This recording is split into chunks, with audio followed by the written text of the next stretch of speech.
Mga lods, meron tayong ginagawa na 21 inches CRT TV. Saan nyo po yung kanyang brand? Ang problem po ay nagtitrip off. Meron siyang power pero nagtitrip off at hindi tumutuloy yung kanyang power at namamatay yung kanyang ilaw dito sa power indicator.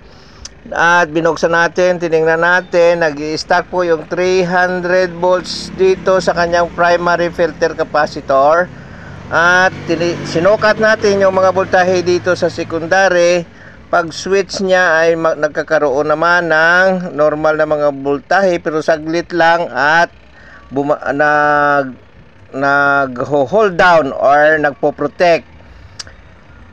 Ngayon nung binunot ko at tiningnan ko, na accidentally nahawakan ko yung filter capacitor na may number na 22 microfarad 250 volts dito sa may video papunta po sa taas doon sa ating CRT board sa RGB.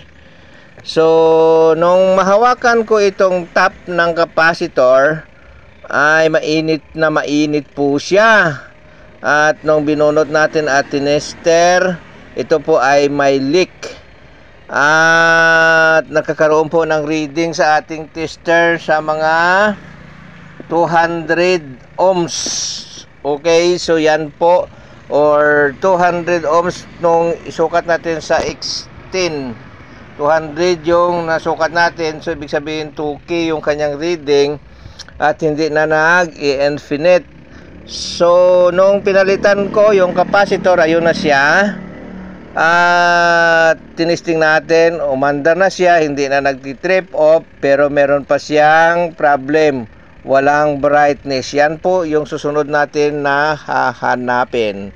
Ito lang po yung video natin. Sa ngayon, maraming salamat sa inyong pagsubaybay at pasensya sa matagal na paghihintay. Mabuhay ang lahat, magandang gabi sa inyong lahat.